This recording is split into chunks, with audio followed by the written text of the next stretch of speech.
কথাই বলে মানুষের যে বনে থাকে সে বনটা অন্তত পরিষ্কার রাখতে হয়।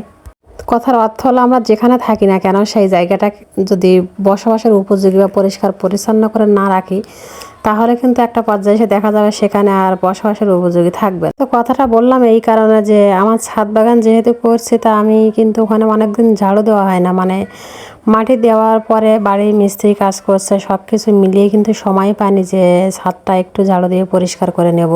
আর বৃষ্টির দিনে কিন্তু সবচেয়ে বড় সমস্যা, অন্য সময় কিন্তু ছাদ বাগানে এতটা সমস্যা হয় না, যদি আপনি বৃষ্টির সময় করেন তাহলে কিন্তু পানি জমে ড্যাম পড়ার একটা সমস্যাই থাকে, মানে ছাদটা প্রচণ্ড লেভেলের ক্ষতি হয় তাতে।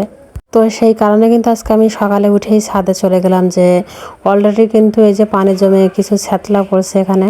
তো সেই কারণে আজকে ছাদটা ঝাড়ু দিয়ে নিচ্ছি ভালো করে।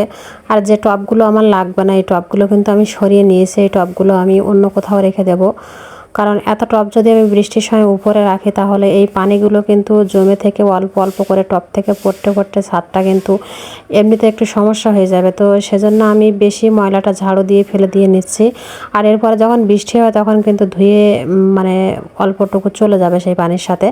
আর সবচেয়ে ভালো হয় যদি বৃষ্টির সময় ঝাড়ু দেওয়া হয়, তো এখন তো বৃষ্টি হলে আকাশ ডাকে কী পরিমাণে, তো সেই কারণে কিন্তু বৃষ্টির সময় আমি আর ঝাড়ু দিতে সাহস পেলাম না, বৃষ্টির পরে চলে আসলাম। আর এই যে ইট দিচ্ছে দিয়ে এরপরে একটা কাঠের রো বলে এটা দিয়ে এর উপরে কিন্তু আমি এই যে টবগুলো তুলে দিচ্ছি, মানে যে টবগুলো আমি চারা লাগাইছি বা যে টবগুলো উপরে রাখবো সেইগুলো। আর এর উপর দিলে একটা সুবিধা হবে কি, পানিগুলো নিষ্কাশন হতে সুবিধা হবে বেশি, যে পানিগুলো পড়ে যেতে। আর সরাসরি যেহেতু ছাদের গায়ে থাকবে না তো সেই কারণে কিন্তু ছাদটাও একটু শুকনো থাকবে। কারণ আমরা গ্রামের মানুষ কিন্তু সব সময় আমার মানে নিচে তো সবজি লাগানো হয়, তো আমি বর্ষার সময় যেহেতু এই জন্য নিচে কিন্তু সবজি লাগাইনি, কারণ আমি বর্ষার সময় খেতে আমার যাওয়া হয় না সেরকম, সেই জন্য আমি লাগাইনি। আর ছাদের উপরে লাগাইছি তো এই যে সমস্যা, কারণ আমি এর আগে কখনো ছাদ বাগান করিনি। আমরা গ্রামের মানুষ মাটিতে ফসল উৎপাদন কিভাবে করতে হয়, কিভাবে করলে ভালো হয় এটা কিন্তু ভালো আইডিয়া দিতে পারি, কিন্তু ছাদে কিভাবে করলে ভালো হয় এটা কিন্তু খুব বেশি এখন দিতে পারবো না, কারণ আমি কিন্তু সেইভাবে কখনো করিনি। আর এই প্রথম যেহেতু করছি তারপরেও অনেক কিছু বুঝতে পারছি যে কিভাবে করলে সুবিধা হবে বা অসুবিধা। তো ওখান থেকে চলে এসে কিন্তু বাসনগুলো পরিষ্কার করে নিচ্ছি। আর আজকে খুব একটা বেশি বাসন ছিল না, এই যেটুকু ছিল সেগুলো নিয়ে আসছে। আর আজকে কিন্তু প্রায় সারাদিন বৃষ্টি হচ্ছে, তো টিপ টিপ করে বৃষ্টি হচ্ছিলো, বৃষ্টিতে ধুয়ে নিচ্ছি। আর একদমই কারেন্ট ছিল না সেই রাত থেকে, একটু বৃষ্টির জন্য আমাদের একটা সমস্যা যে বৃষ্টি হলেই কিন্তু ওখানে কারেন্ট থাকে না, কারেন্ট চলে যায়। আর এটাই হলো আমাদের সবচেয়ে বড় সমস্যা।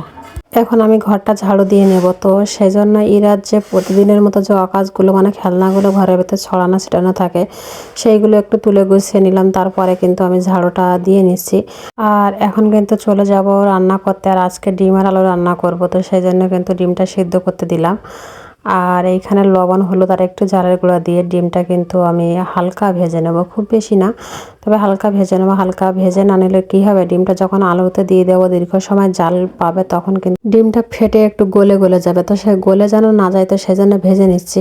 আর আমি কিন্তু ছাদটা পরিষ্কার করে আসার পরে গোসল করে একবার রান্না করে আসছি, তো সেই কারণে কিন্তু আমার ড্রেসটা চেঞ্জ করছি।